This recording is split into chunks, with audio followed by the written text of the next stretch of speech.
Hey,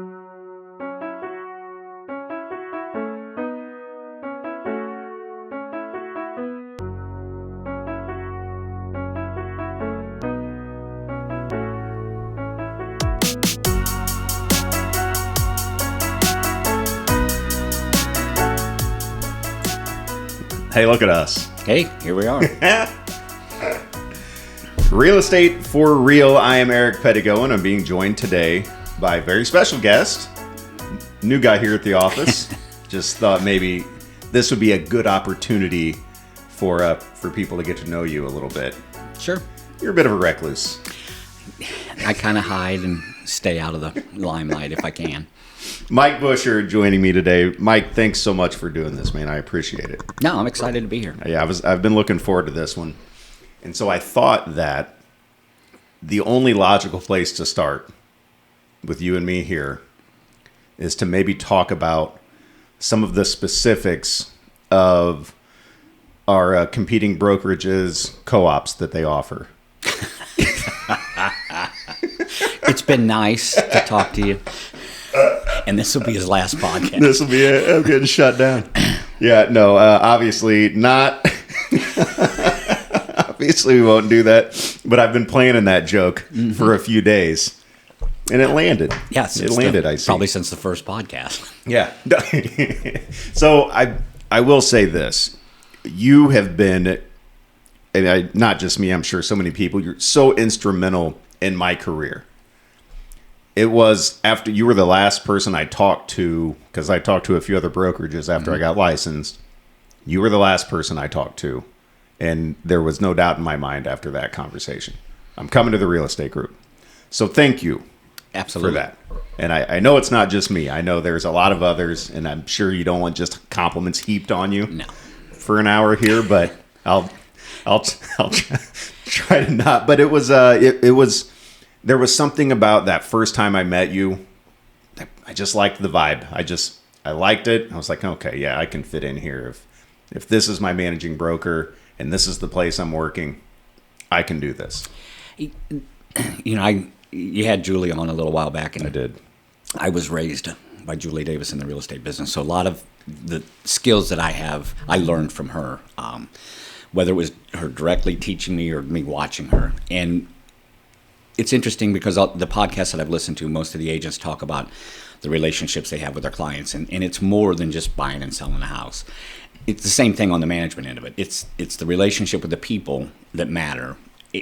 Interviewing for a real estate job, interviewing someone for a real estate job is the hardest thing out there because there is no model. No.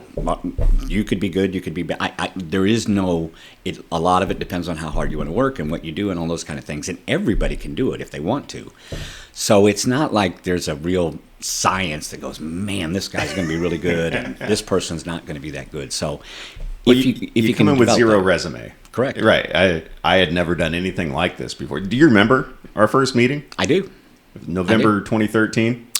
Yeah, because you and Coker came in about the same time. We did. Back then, there were more people coming in the business. We had more opportunities to sit and have those conversations. But first impressions, do you remember? Again, when you kind of sit back and take a look, first off, you had the personality. You had we can teach you the real estate business. Right. I can't teach you how to go talk to people and if you're willing to do that and stuff like that. The name recognition was there from the Chatham area, all that kind of stuff. So you had all the boxes checked. So it's not a hard. I do remember one of the things you told me, and it resonated, and you were 100% correct, because you said name recognition, and I brought it up the last one I did with Keki. I talked about this too. My family owns a business in town since the 60s, and it's synonymous, and my whole life it's been, the sod people. Right. That's you, the sod people. And you said that's going to be a really tough obstacle for you to overcome is changing people's perception of your name being, the sod and landscape people to, Pettigo, like real estate. Mm-hmm. You were so right. That was a tough thing to do. I'll tell you, my dad, who still runs the sod business, somebody called him just to, come give a bid, and he showed up and he's measuring the yard, and they said, Pettigo, huh? So like the real estate guy. Really? And I was like, victory. That's impressive. Yeah, right? And I'm sure your father appreciated that. He did. He really did. Yeah. No, I have no bigger supporter than my dad for me bailing on the family business and doing something else. He's been in my corner the whole way. So, well, I worked for Pepsi for a number of years. Okay. I was a route driver, and I was a couple of years in the real estate business, selling real estate and stuff. And I'd run into somebody, and they're like, "Man, you look familiar." And it was 2 years in. I'm like, Pepsi, oh yeah, you were the Pepsi guy. So it takes a while to make that transition, and that's why. So, I ask everybody, and I know you've listened to a few. So, can you tell the story of how you landed in real estate? Sure. I think I was 21, and I was ready to buy. I wanted to buy a house. Okay. But I didn't know anything about it, so I went and took the real estate class. Ron Ladley was an instructor, and I took it out at the old Victoria Falls. And I just went to learn about real estate. Well, it doesn't really teach you how to buy a house. I mean, all the rules and stuff. So I took the class. I went through that. I never did take the test. I had no intention of ever getting in the real estate business. And then I went and bought a house, and then I got some rental stuff. And I worked at Pepsi for years on the route. And then I had my son, and I was a single father. And when he started kindergarten, route life doesn't work. No. I had to find something a little more flexible. And so I was sitting actually with my mom one day over at her house, and I said, I got to do something. I don't know what. And she goes, what about real estate? She goes, you've always liked that. And I thought, you know what? So I had to go back and take the class again, and I went back to Ron, and he used to teach classes on Tuesday night, and then on Saturdays he would do double sessions. So you didn't do the online thing? We watched videotapes back in the day. But I negotiated with him and said, hey, since I've done it once, will you let me do Tuesday and Saturdays? So I got done in about 3 weeks. Okay. But I was looking for the flexibility to be able to take care of Anthony and be available and stuff like that. And that's what led me to it. I always liked the real estate. I wanted to buy one. I had a couple rental properties by then. But to get in the business, I never thought about it until I needed the flexibility. Yeah, that makes sense. All right, so you go, you do your Tuesdays and Thursdays, you knock it out in a few weeks, and what happens next? Again, your story, I take the test, and you stand there. It was a different H&R Block back then. But I walked out, and I'm like, almost identical to what you say. Really? Yeah. Glad it wasn't just me. No, because I was like, what is this test? This isn't like anything I just want to know when I could schedule the next one. And the gal looked up the exact same thing. She goes, you passed. And I go, no, I'm Buscher. You might want to check that. And, then we were off and running. So I went and interviewed a couple of places. And I'll never forget this. Both places were great. I talked to a large real estate company. And then I ended up going to Julie Davis because I had an agent there that I bought my house from. So okay. I went and interviewed there. And the difference... And this was almost 35 years ago. Julie have her own brokerage then? Yes. Okay. Julie Davis Realtors over on Clock Tower. And the first one that I went to, loved it. It was great. But the guy that I interviewed with, who I have a ton of respect for, was in the real estate business for a long time. He said to me, Mike, if you pass your test, come back and talk to us. I said, okay. And then I went and talked to Kathy LaSalle at Julie's office. And Kathy said to me, when do you pass your test? And I thought, you know what? What a difference. And just that word... And I ended up going with Julie at that time, and I was there with her till she merged her company. So, okay. So you were about how old? 29. 29. And then that was kind of young to get into the business, wasn't it? It was kind of young at that point in time.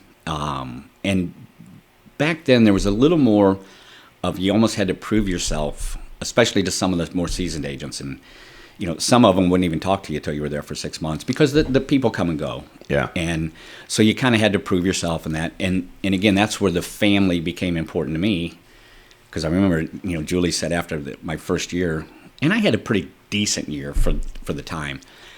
And she said, Mike, at some point you got to sell something to somebody other than family.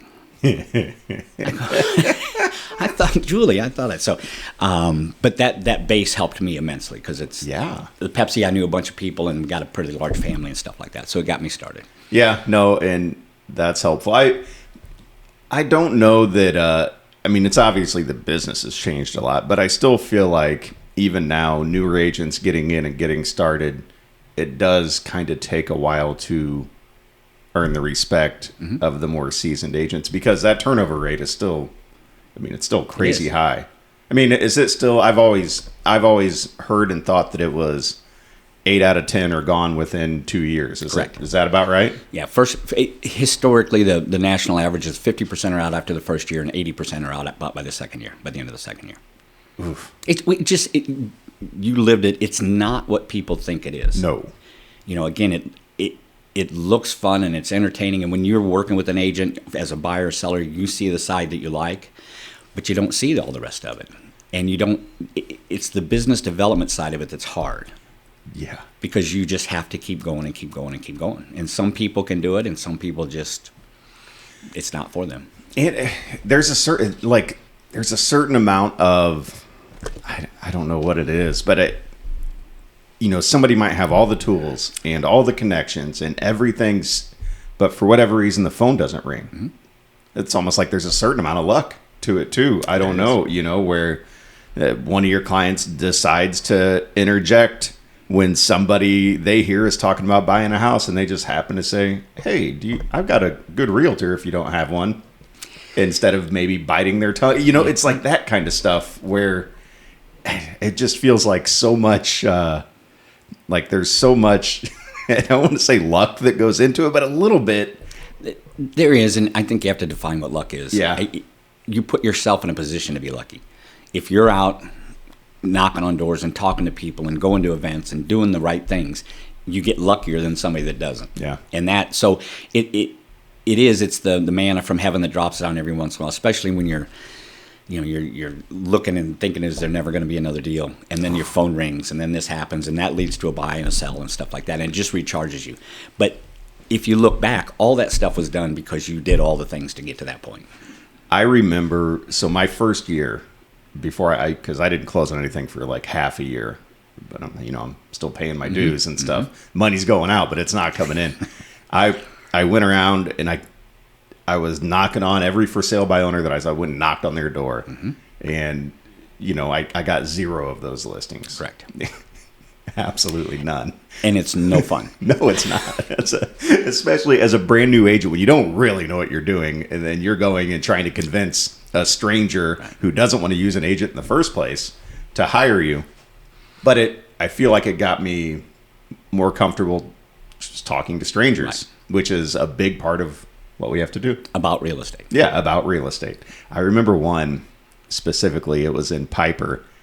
And it was like this, it's an outlier of a house. There's a bunch of nice houses, but this is like $1 million house in Piper. It's just like a palace.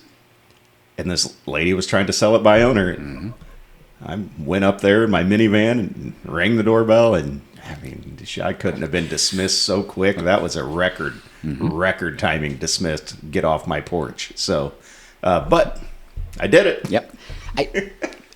And I can give you examples over the years because I get to see a lot of that where part of it was just you knock on the right door at the right time. Yeah. Somebody just had a showing that was canceled and they're tired of this. And it's happened. And agents have come to talk to me and they said, I knocked on the door. We had I can't remember her name, young gal. And she was a good agent, but she was really kind of shy and quiet. And she didn't last very long. But she's knocking on the door and this lady opened the door and she goes, yeah, I need to list it now. And she listed a $350,000 house because she was on the porch at the exact time. Right place, right time. This gal wanted to do it. Luck. And it is, but she was knocking on the door. Yeah, but she took that initiative. Correct. Right? So correct. Creating your own luck a little bit too.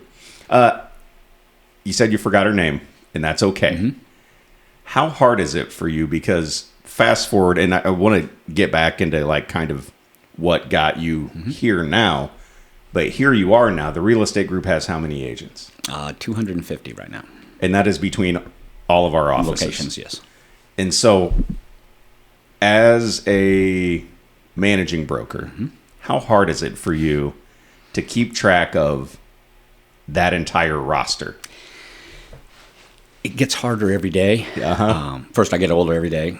Second, the way that the business develops now, especially with the teams, yes, there's people that come to work and the team hires them, so to speak. We still have to go through the process of being approved in that. And with Mike Aldenettle here now, he's the managing broker of the Springfield branch, which is the biggest. I'm in the other markets a little bit more. So it's harder and harder for me to go, there's people that walk by, I'm like, do they work? Who is that? Yeah. And that's Mike's responsibility here. I know everybody in the other markets, but it gets more and more challenging because the teams are a little more isolated than they used to be, and that, I don't mean that as a bad thing, but they're self-contained. Yeah. So a lot of the people I don't interact with that often until there's a big problem. Are you surprised by our growth here? I mean, did you see this like as a possibility when you came into the real estate group? However, you came into the real estate group, did you see like, hey, this is going to be like a big thing here? I never envisioned we would be as big as we are. It was a good thing. And when I came to the real estate group, I was at Aspen Real Estate with Rod Ageezy, and we had about 50 or 60 agents. I'd been there about 2 years. Okay.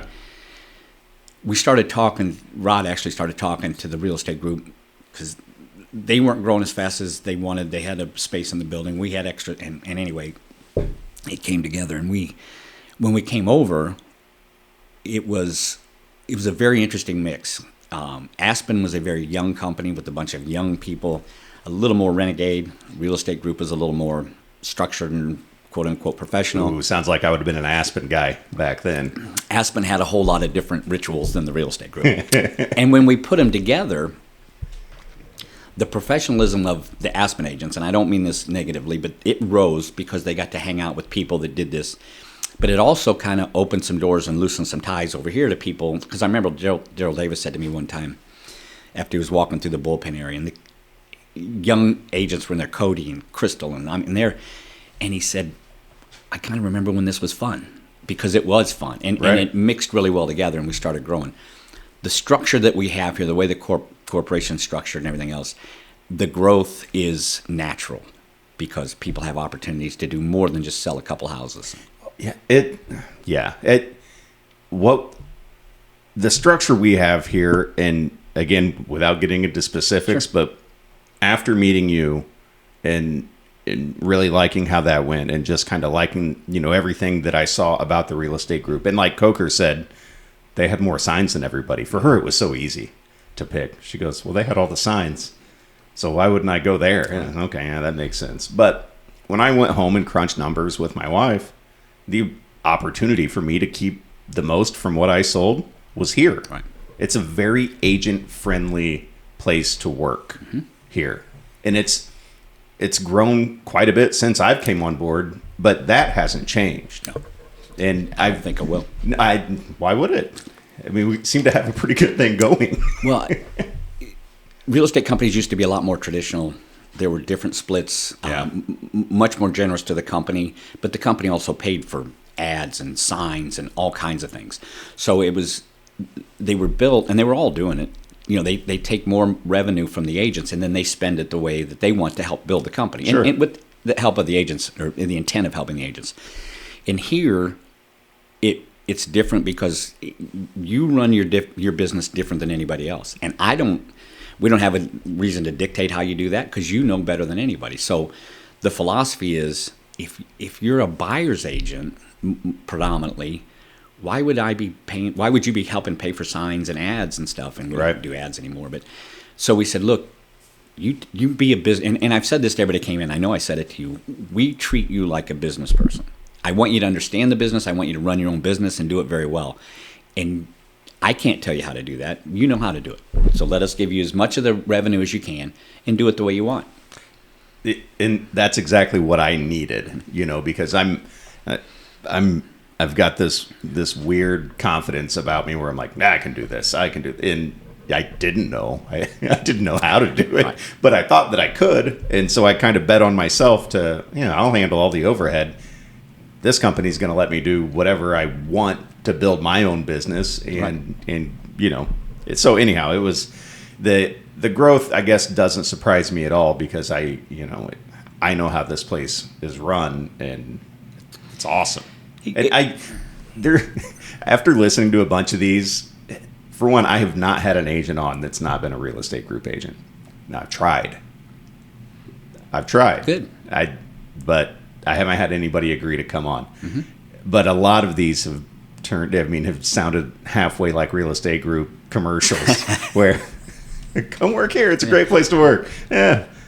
But it just is. And I think it says a lot that all of the agents that I've had come on here, everybody just talks about how great it is to work at this company. And sorry for the compliment, but you're such a big part of that, man. I mean, you've been instrumental in how this place is run and how it's grown. And so, I mean, there's got to be a little pat yourself on the back. You've done a great job here. I've been lucky my entire career. First off, I started with Julie.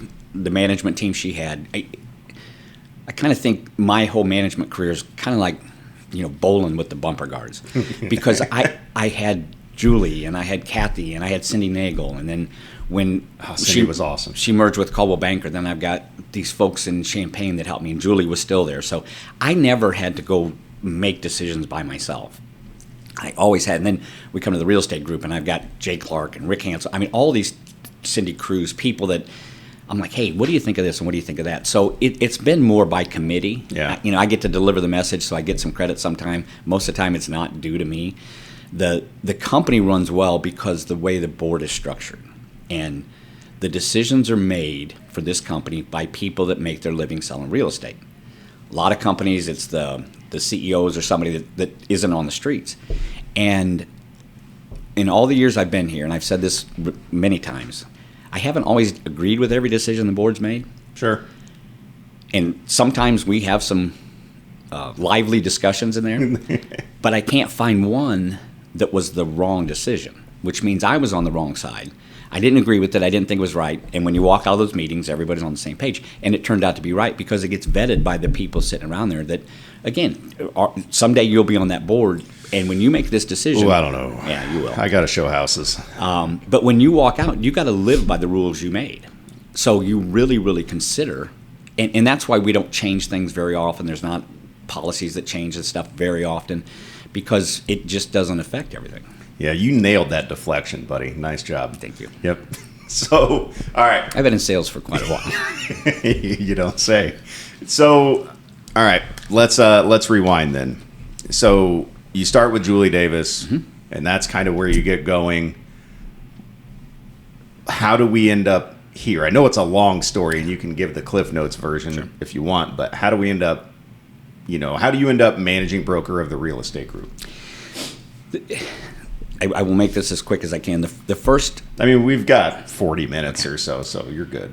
After about a year with Julie, and Julie had an unbelievable training program. And we had 3 hours every week of, 10 weeks and all this kind of stuff. So I asked her one day, is there a chance I could do some of that training?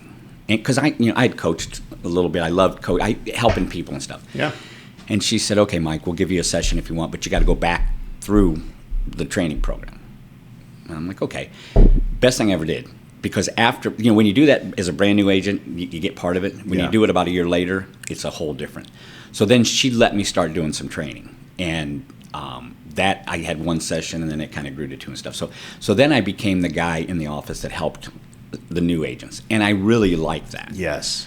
So I was selling for about 3 years. And then her and I had some conversation. There was a spot on the management team, and she said, "Do you want to do this?" And we went back and forth and back and forth. And I ended up taking that job. So then I was still selling a little bit, but managing. And I did that the whole time I was with Julie.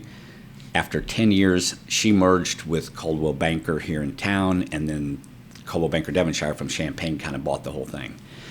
So then I got to manage the Coldwell Banker office in Springfield. Oh, okay. And I didn't know that. Yeah, I was after about 6 months, because the merger between Coldwell Banker and them, they had somebody from Champaign making sure everything was smooth, and then I got to take over. And I did that for about 7 years. And I loved it. It was fun. It was great. I was a little nervous just kind of seeing where Coldwell Banker, the corporate office in Champaign, just wasn't going, in my opinion, the right direction. And I was right, because they eventually sold and closed. So I started looking around, and I talked to Rod Ageezy, who had just started this Aspen company, and he had a handful of agents. And so I went over there as the managing broker, and that kind of grew fairly quickly. But as that independent, and it was a challenge. And that's when we started talking with the real estate group. And so who was Who was at the real estate group at that point? The most instrumental. I mean, not everybody, not the whole roster, obviously, but Cindy Cruz was the president. Okay. Jeff Stell, I've heard of her. Jay Clark, and those guys were talking back and forth, and Daryl Davis was involved with the conversations, and we kind of got to a stalemate. And I'll never forget this. I tell Cindy Cruz this all the time. I'm sitting at my desk because we were almost there, and then it fell apart. And you got some stubborn people, Rod being one, and somebody on the other side. And I was sitting at my desk, and my phone rang, and it was Cindy Cruz's name. And I picked it up, and I said, and I knew Cindy, but not near as well as I do now. And I said, "Hey, Cindy," and she said to me, "We cannot let this fall apart, Mike. It's too big of a deal." And I said, "Okay." So her and I kind of talked a little bit. We got everything back going on track, and then we did the merger, acquisition, whatever. And so then we came over to this building and came in, and Rod was actually the CEO again for about 6 or 8 months, and then he's like, "I don't want to do this." So then I stepped in. Then you jumped in. Yeah. Okay, so about what time frame was this? 2008. Really? Okay. 2008 is when my daughter was born, so to me that feels very recent. Mm-hmm. But she's driving around now. I was going to say, so it's not 16 years. Yeah. Yep. Okay. Wow. So 2008, and I see so many of us work here. Very few of us actually know. I think that part of the story. Mm-hmm. I mean, I knew there was a merger. I knew Aspen merged. I knew that happened, but I didn't know how it happened. Just knew that it did. But apparently it was on the brink of not happening. Correct. Wow. And neither company had to, but it just made sense. I mean, we got staff and copiers and this, and and neither one of the buildings were full, and it kind of made sense. But the cultures appeared to be so different that was one of the challenging parts. And then, I'd never been involved with buying a real estate company or anything. It was a great experience. But again, you had a lot of smart people sitting around there, and I'm going to tell you that the calmest person in the entire room was Daryl Davis.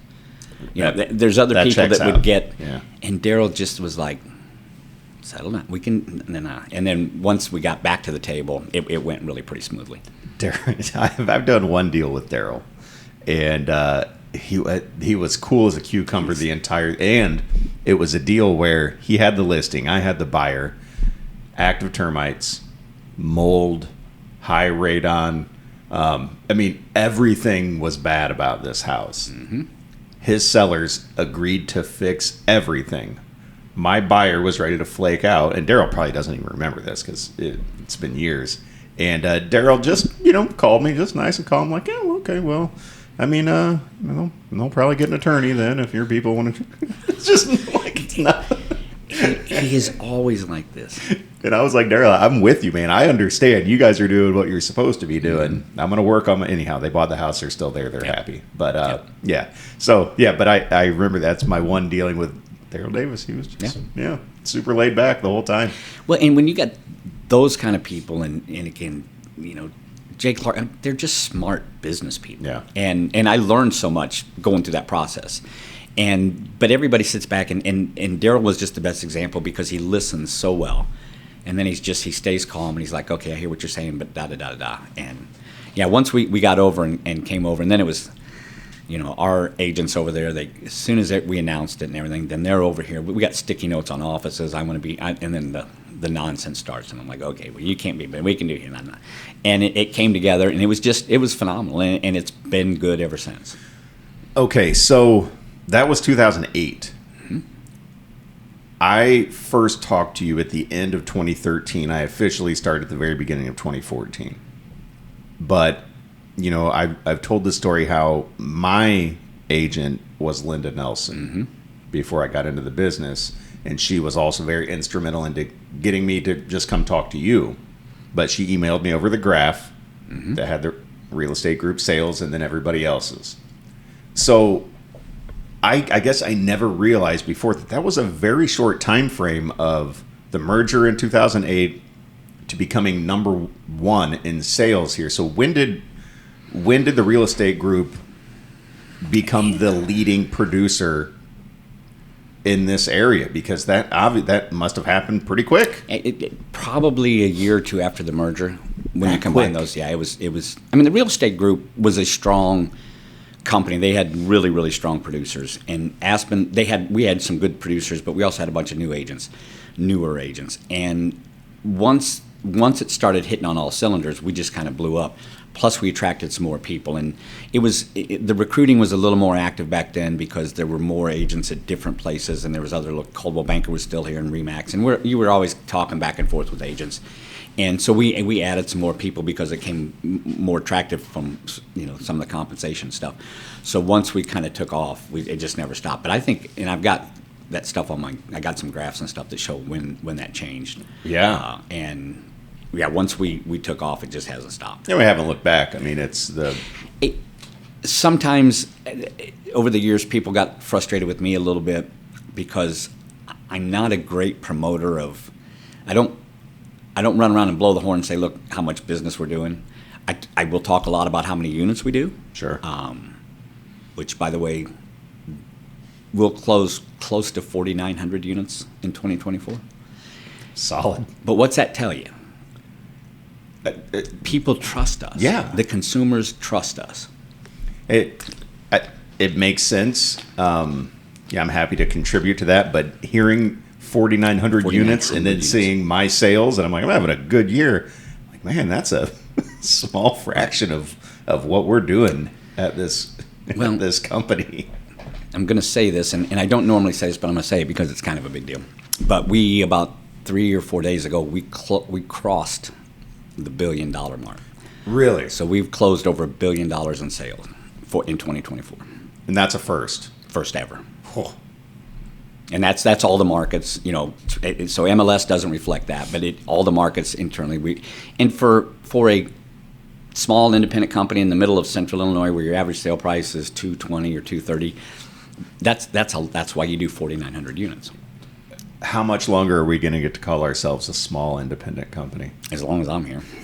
Yeah, I mean, you just got a bunch of, and I say this with great respect and love, but you got a bunch of yahoos sitting around that just kind of make some decisions and do some things and learn from each other, and it's worked really, really well.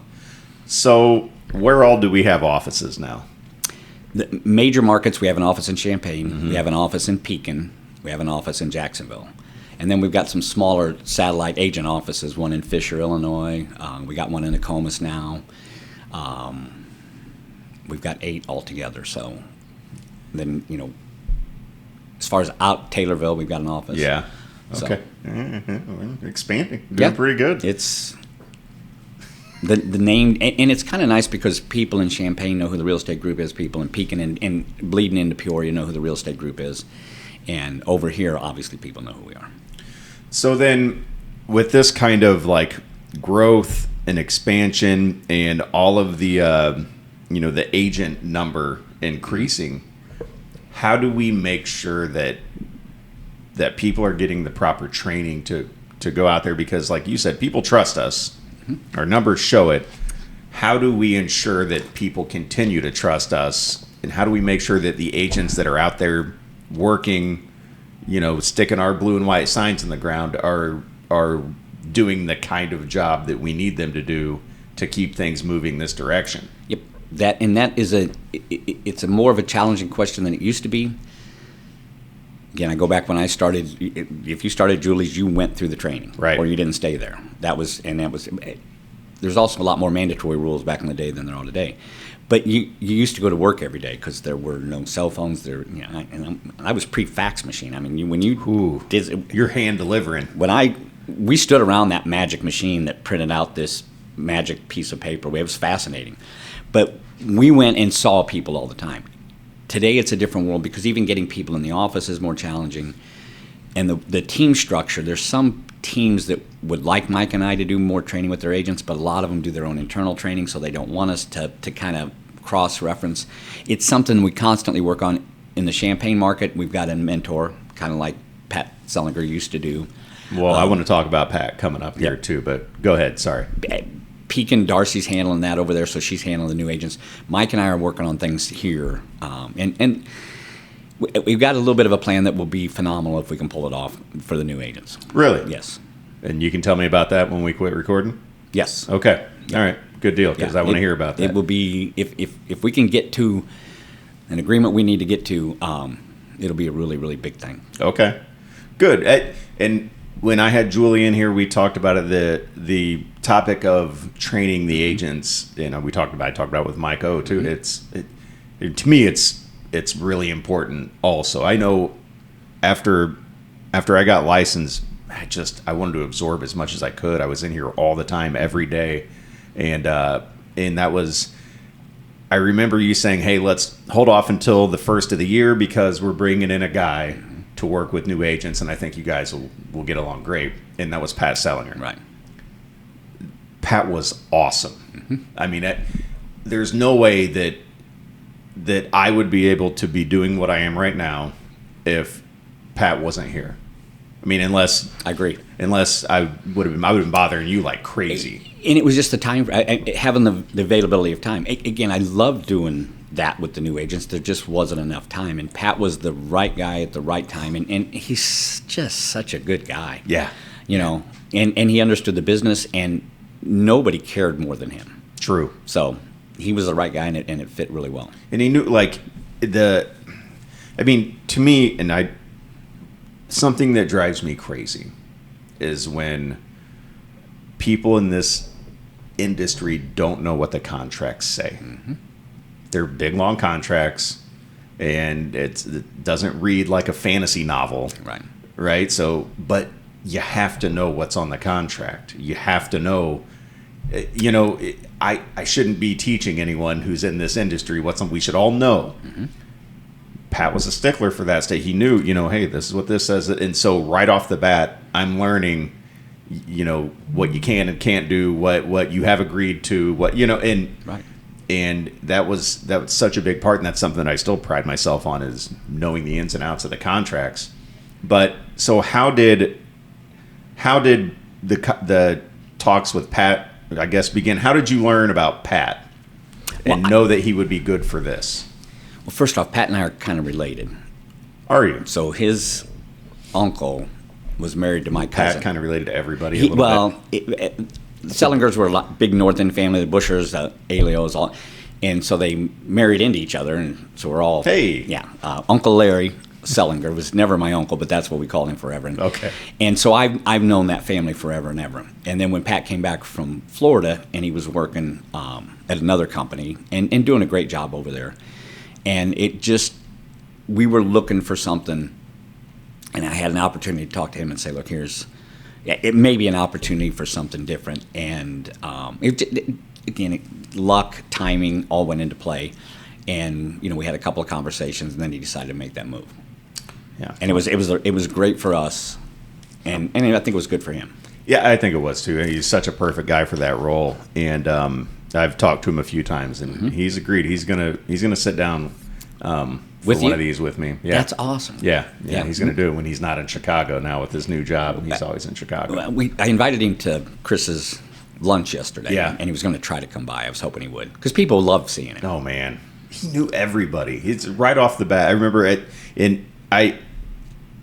every day I spent with him before I even did anything, and he's taking me around. He's introducing me to lenders in town. He took me to the title company. I'm like, I didn't know what a title company was. Correct. I was a licensed real estate agent, and he's like, let's go talk to the title company. And I'm like, what's that? Right. The business is developing. I don't want to make any excuses here, but when we used to teach classes, Julie's in Coldwell Banker, and I had my pre-license instructor license for a while, but we'd have 30, 35 people in class, and we'd teach 3 classes a year. So you got 70, 80 people, and you'd get 20% of them that got in the real estate business. Other people just weren't there. But we would be bringing agents in 8, 9, 10, 12 at a time. Right. Well, then you can do classes, and you can have some structure and stuff like that. Now, we get a handful of agents over the course of a year, 3, 4, 5. It's almost too big of a challenge to say, okay, we're going to have these classes. We've got it written. We've had them for years, but there's just nobody to take them. Yeah. Structurally. And I mean, that makes sense. It's not like it was. But what we do have is the Wednesday coffee and questions, which it's such a great thing that we do for new agents and experienced agents, because we can all keep learning. We can all stand to be in the same room and pick the brains of other agents that do this and talk about our experiences and what we've learned. And to me, I've found these super helpful. And I'm 11 years in. I've got a decent handle on how these things go, but it's super helpful to have that. So I love, and I'm always trying to encourage people to come be a part of that and sit in there. It's an hour, and one of my favorite things training wise, and with the lead team and the things that we've done, and because I'll get them in the room and I say, okay, then today we're going to do some role playing. Yeah, I hate that. That everybody hates it. That's why we lock the doors, because otherwise everybody's got doctor's appointments and stuff like that. And I hate do roles. it in a very friendly environment. But it's fun for me because you like to make people squirm. Right. But I've always said, if you can handle it here, there's nobody outside these doors that'll scare you, because you're with your peers. You can't fake it because they know. Let me tell you what it is when you do that.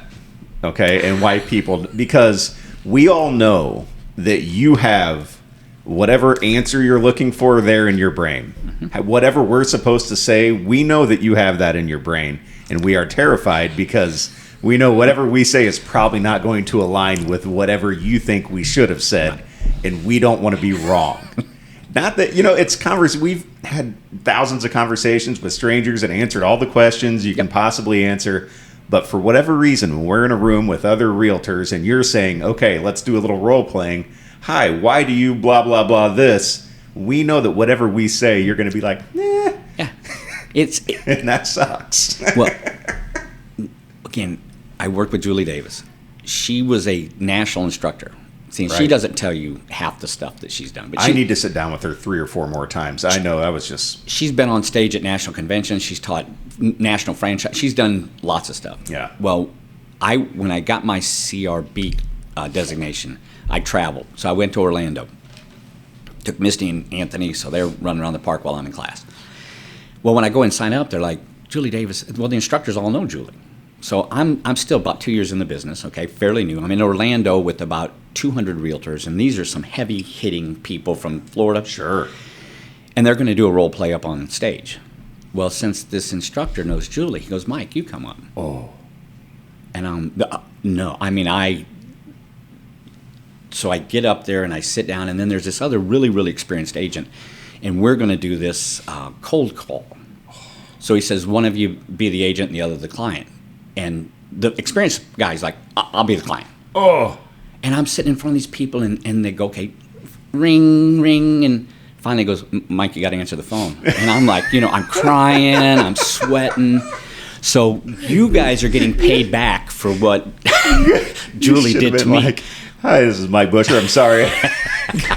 I used to be in the real estate business, but I'm out now. So it was the most terrifying thing I've ever done. I bet. Yeah, I would have. That would have been it for me. And I came back and I said to Julie, "Stop it." She goes, "I didn't do anything." Well, I wish there were video of that. I would have liked to have seen that. It was terrifying. So I understand and appreciate that, but it also, what happened after that, people came and talked to me. And I didn't do a very good job, but the fact that I was up there. And I learned, and Julie said, she reiterated that if you can do it there's nothing in the real world that'll scare you, because they don't know all the answers. So that part of it, there's a method to it, and you understand that there is. I want you to go somewhere, and you're not going to use my words, but if you can get your words to sound that, then it makes sense to me. And if you can get over the fear of everybody in that room, and you're all on the same side, it's all of you against me anyway, so it's okay. It really is. But once you walk out the door, there's nobody in the real world that will intimidate you. Yeah, you're right. You're right about that. So thank you. I'll keep showing up to these things and reluctantly role play if I have to. Now, you mentioned your wife. Yes. So what is it like being just having like a stay-at-home wife who doesn't really do much? Is it? I don't know. Some days I wish I did. Your wife is the mayor. Yes. Of Springfield. Yes. I asked people, what questions do you want me to ask Mike Buscher? And the only person who responded was Kim Elliott, who said, ask him what it's like to be Mr. Misty. Oh, God, I forgot So, LOL. yeah. Yeah, that's, it's interesting in this podcast because I tell people a lot. I used to be somebody. Not now. Now I am referred to. I've got a T-shirt. Her parents heard that, so they made T-shirts for me that say Mr. Misty. And that's great. there's a picture of. Have you ever seen the picture? No. I'll show you. I want afterwards. to. Yeah, I've got it on. There's a Mr. Misty, a Dairy Queen guy, and blah blah blah. It's fascinating to me to be, kind of in the loop of what goes on. And it's taken me a long time. I've spent 32 years managing real estate agents. My job is to solve problems. Yeah. And now, my wife becomes a mayor, and she would just come home, and we're talking about stuff. And my initial reaction, and I did this a lot, she starts talking, and I start problem solving. Uh-huh.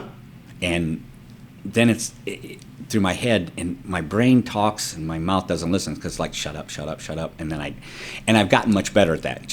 Because she's smarter than I am, and trust me, I've learned that. And she doesn't need me. I mean, blah blah blah, bounce things off. But it's interesting to see how she manages things, and government is a completely different world than business. She used to be a lender for 25 years. Yeah, I knew that. We didn't have conversations when we went home. Because she would come home and go, your agents are so... Mm-hmm. And I go, well, if you'd lend them the money, we wouldn't have these conversations. and it was just too common, so we really didn't get into a lot. Once she got even elected to the treasurer's office, it's fascinating to me to listen to her talk about what happens and how and why and all these kind of things. And now it's just on steroids as being the mayor. Oh, I'm sure. So I'm sure. You mentioned your wife's smarter than you. I can relate. It's amazing how many times I'll be talking about whatever deal I have going on, and this person did this and said that, and my wife will just be like, well, why don't you just blah, blah, blah. And I'm like,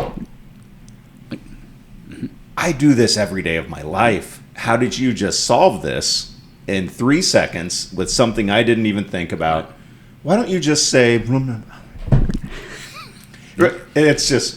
Am I a fraud? Maybe I'm a fraud. You're a good team. Yeah. Yes. Oh, a fantastic team. But she comes home and she's like, and this is what I did. And I'm like, how I would have never thought of that. And she just...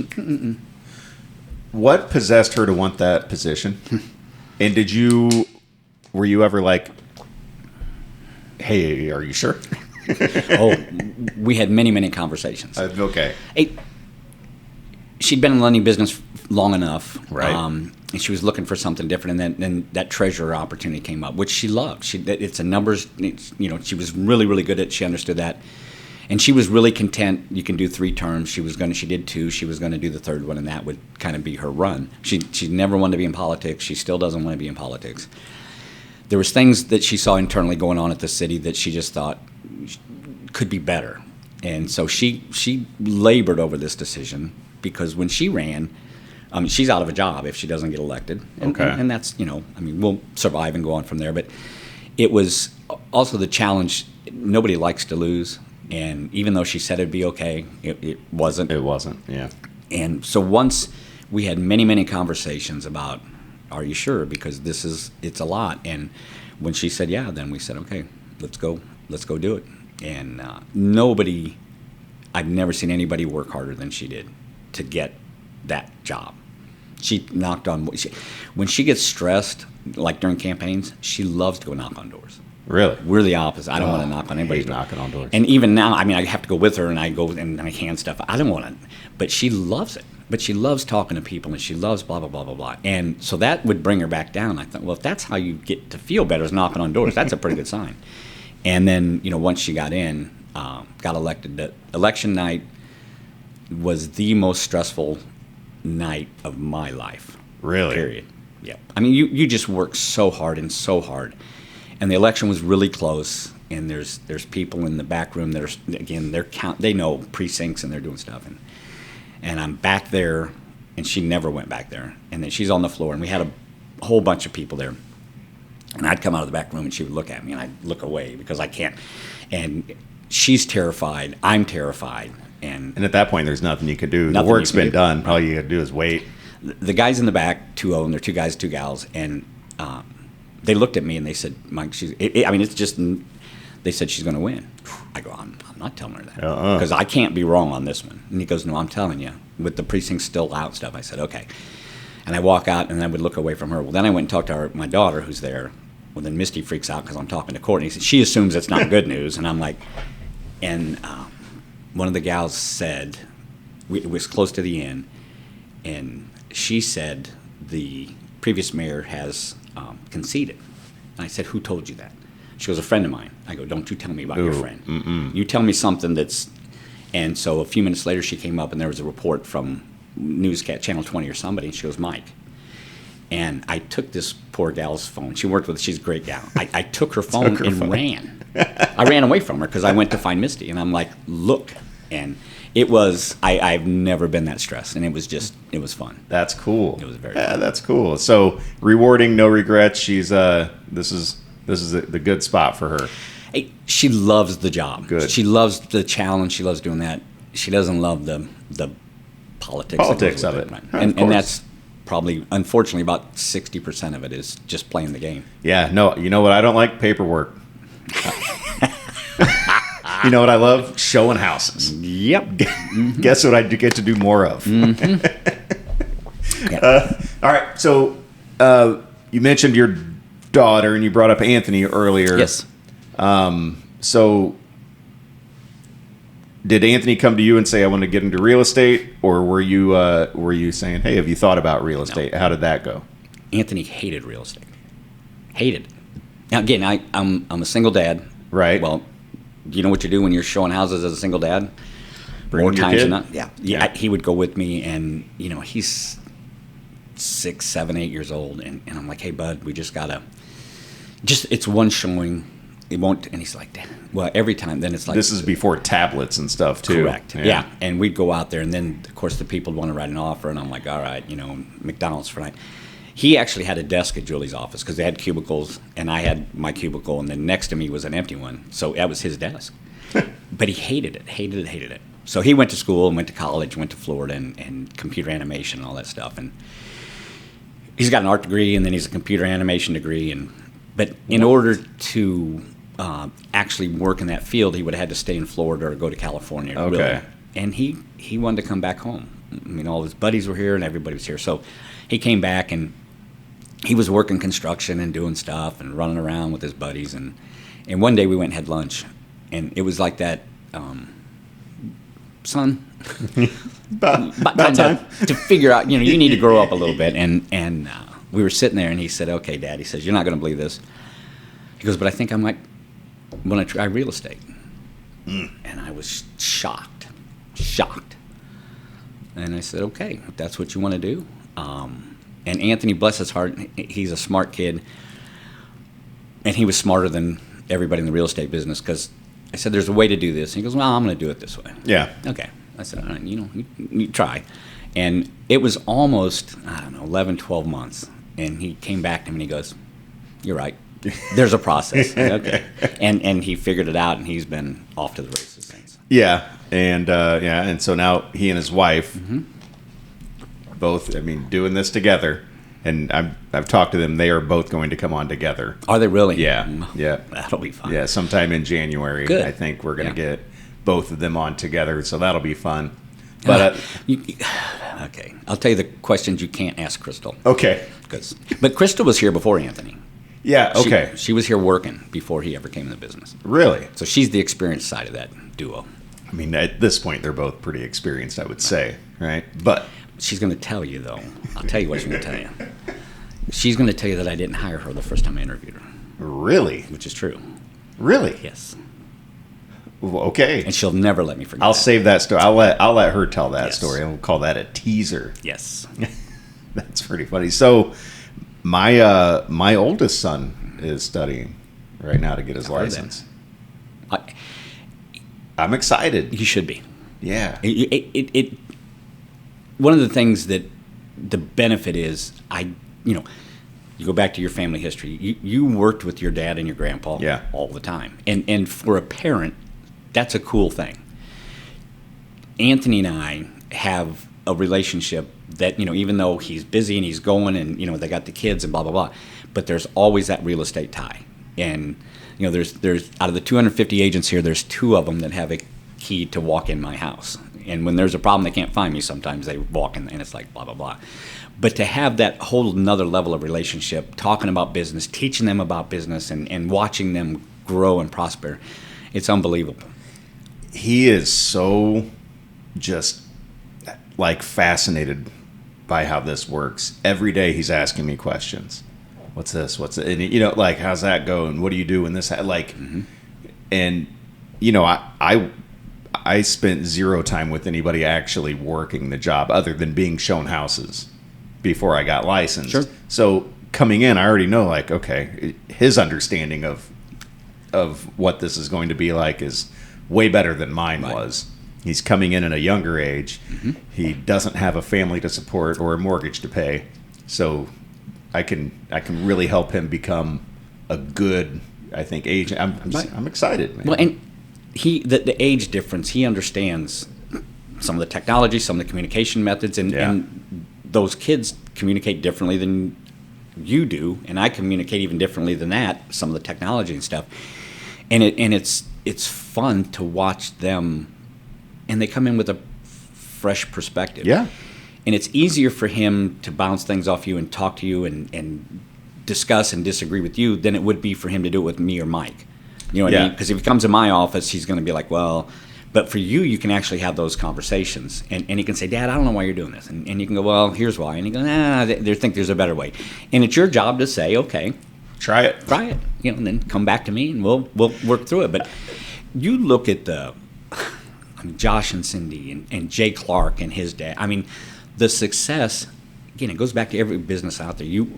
If your family wasn't so longevity in the business and stuff, you might have done something different because you can go up there. And the real estate business is an opportunity. The return on investment for what it costs to get in this business versus any other professional business, not even close. For the amount of money that you can make. I never went to college. I have no college degree. Yeah. My wife went straight to work. Yeah, exactly. And there's a great lesson in working hard. And I think it's exciting. I love seeing that next generation of people coming in, especially family-wise. Me too. And I like how it's become something that young people, and I talk about this with everybody, is it wasn't a thing growing up, and nobody wanted to grow up and be a realtor. It's kind of like your story, like, why don't you try real estate? Okay, but now they want to get into this industry, and they're getting in young. Very young. And I'm thinking, man, if I would have started 10 years earlier, where could I be now? But all that aside, so we still got some time, buddy. Okay. Are you good? I'm good. Okay. All right. You got into management pretty early. Yes. Is there ever a time where you're like, I wish I was just selling real estate and not in the management part of it? Because I feel like, and I know when Mike came on, that helped you quite a bit. Yeah.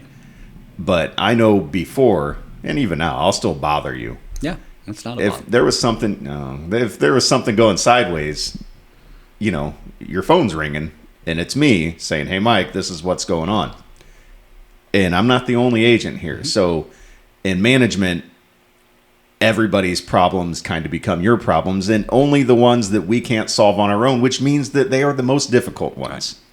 So are you ever like, I just wish I was just going out on listing appointments and showing houses and only have those stressors?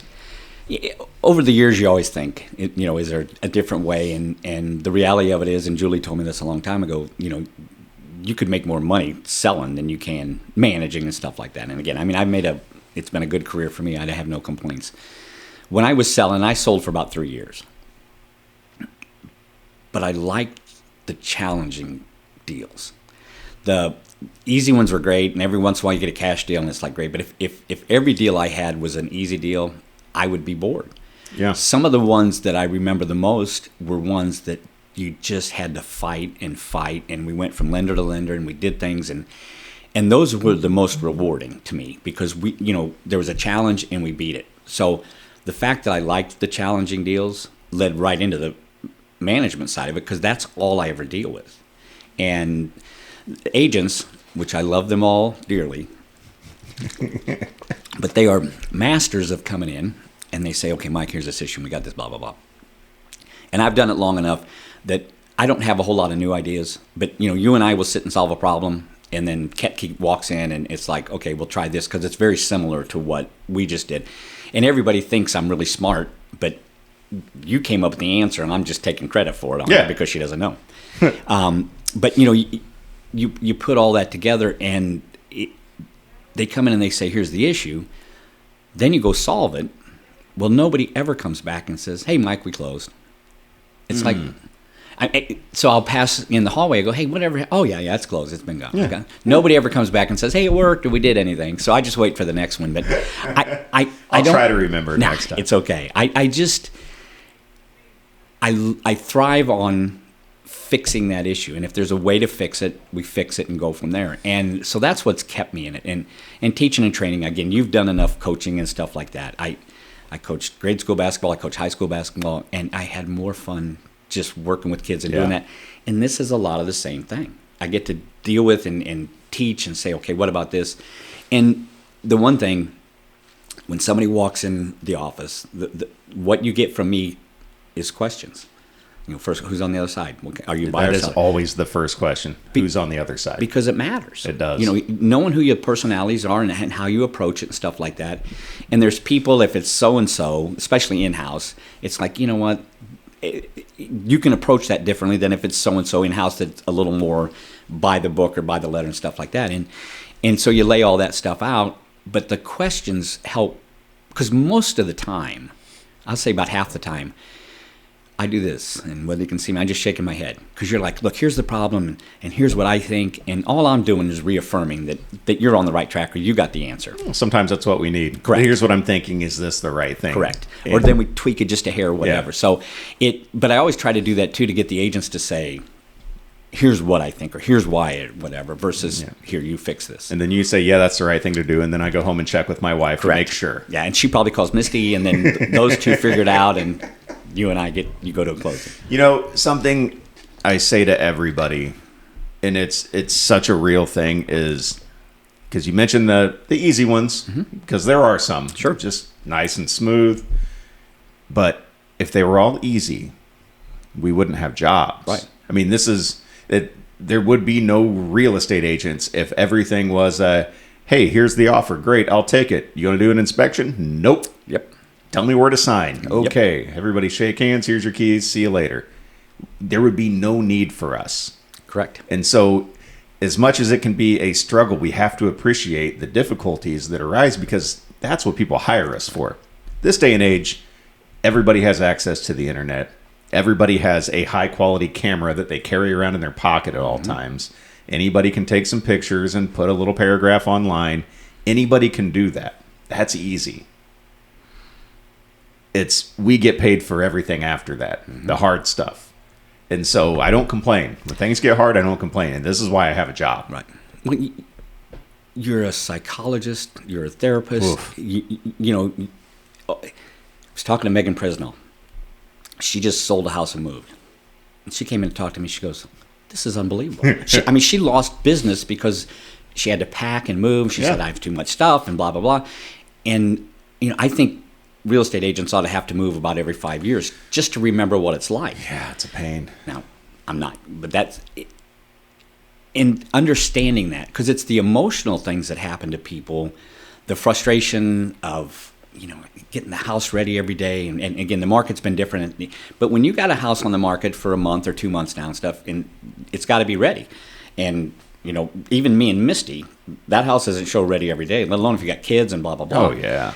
So, and you got to gauge the people's up and down and, the last minute, and they're frustrated and they're mad and I'm not going to closing and I'm doing this. And that's what we get paid to do. Yes. And I calm you down. I pat you on the back. I give you a hug, whatever the case may be. And there's been people over the years when you went to closing that just think you're the greatest thing ever. They want pictures and they invite you to their house and they do things. And that's what, I always compare it to golf. I'm not a very good golfer. But every time I do golf, I'll get one shot that's just like, wow. Keeps you coming I back. can keep coming back. And for me, in the real estate side of it, when somebody would be so happy because you changed the direction of their life. Yes. And that's a big deal. And that's that golf shot that says, okay, I can keep doing this because of that. And I think if you ask most agents, some of the most memorable transactions aren't the biggest, not the most money. It's the ones where you really made a difference. And those are the ones I've found that, I try to maintain relationships with all my clients. And it's hard when you start getting up into the hundreds and then, the thousands of it, which I'm not there yet, but eventually I'll keep at this long enough. It's hard to maintain those connections. But what I found is the ones where it was the most maybe difficult or there were the most hurdles that need cleared, I seem to maintain closer relationships with those people because that experience brings you when you're in the trenches fighting for them and making, those are the ones who keep reaching out to you who, hey, this agent did this, and this to help me, get my house sold or to help me get into this new house. And those are the ones that send you the most referrals and appreciate you the most when it's, some of them, if you go in, it's, well, that was easy. And it's like, yeah, it was. I'll just take that check and and you need those to keep your sanity. But it's interesting to me because it's almost the spectrums of those first-time buyers because there's just a lot of learning and maybe some financial things that they got to figure out. And then some of the older ones. And years ago, my uncle, he was in his 80s, still going at 97, but he wanted to sell his house and he was getting... So we got his house on the market and sold a nice little house over on 23rd Street and did well. And then he called me and he goes, now he's got 7 kids. But he called me and says, Mike, I can't do this. I go, okay, well, tell me what's going on. So I went, he goes, I can't. He says, I can't pack all this. I can't lift it up. And, well, he's 80-some years old. Right. And I'm like, okay. Because his kids are like, stop. We got that, and they moved him. But in his mind, he couldn't do what he did when he was 50 or 60. And so he panicked. And so then, but you go from one extreme to the other. And then there's always some in the middle. But it's like, okay, it's going to be okay. And here's the plan. Then I called his daughter, and she's like, oh. We got it. To think, again, we got this big family. We could have half a day with everybody and would have moved and went from there. But you've seen it over and over again, especially people who've been in the house for a long time and they're a little bit older and they don't understand that being out of closing means being out of closing. I've carried stuff on moving truck. We do all those things. And the general public never really gets to see that. No. But that's the part that is... Sometimes you want to beat your head against the wall saying, look, I've told you 10 times. But it's also you carry the last box out and put it in a truck and go from there and say, okay, now we can go to closing. And you go home when it's okay. Yep. You know what I mean? Yeah, I do. I'll let you get out of here. Okay. But how big, how important was it? How helpful has it been to have Mike Oldenettle join us? It's here? just a game changer. Like for invaluable, us. Right? Invaluable. And that was Mike and I were not colleagues, but we were competitors. He was managing another large real estate company. Mike did a lot for me, even when he was in Jacksonville at the state level and things like that. He pushed me some, because they called me one time and he said, Buscher, he said, you need to get on the Real Estate Education Foundation board. We needed a board of directors guy. And I'm like, I don't even know what that is, Mike. He goes, okay. But then I went and checked it out. Well, I got on the board. I was on the board. Then I became president of that and all this stuff and got me really involved at the state level and things like that. So him and I were friends and colleagues. But when you had the 2 biggest real estate companies, when there was a problem... You're also competitors. Him and I he'd call me and I'd call him and it's like, okay, and blah, blah, blah. And if you know Mike, he's a scrapper, as am I. Not an enviable position for either of you. I would not want. Very respectful, but I'll tell you what, we went to the mat for our agents, and he won more than I did, unfortunately, but blah, blah. Probably the hardest phone call I ever made was calling him saying, hey, you got time to have lunch with me? That was a hard phone call? Unbelievably hard. I'm calling a guy who... his resume is off the chart. Yes. And I'm calling him kind of saying, let's go talk about maybe doing something different to the biggest competitor we had. And so luckily he accepted that lunch, and then that was like that first date dance. I'm like, And and we just talked a lot that day about what we think could happen right going forward if we kind of teamed up. And then I'll never forget the day he walked in. I was waiting for him up at the front desk, and he came in, and he had his briefcase and stuff like that, and just the look on his face, which I could imagine going to the office, that the other side, and he knows what I've told him, right, but doesn't know that that's all the same. And I was a little concerned, I think, as he was, about how our relationship was going to be, because I've been running this show, he's been running that show, and from day one it's been unbelievable. Yeah, there's no hierarchy. There is no, hey, this is my job, your job. And he and I've gotten a lot better lately of asking the question, have you talked to Mike? Because people call me, again, if you don't get the answer you want from me, then you call him. Right. I call you both. And vice versa. Yeah. And so we've gotten better saying, have you talked to Mike? Oh, well, yeah, but he said. I go, okay, I'm not going to be mom and he's dad in that scenario. So, but it's been, his contacts, his vision, his knowledge is and it just takes the pressure off, because you can and should.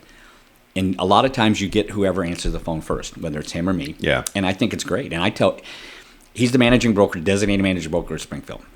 I tell everybody, and at Coker, I had a conversation with her, and I have one question. Do you ever feel bad never calling her Ashley? Because sometimes I think I should call her Ashley. I didn't know her name was Ashley. Yeah.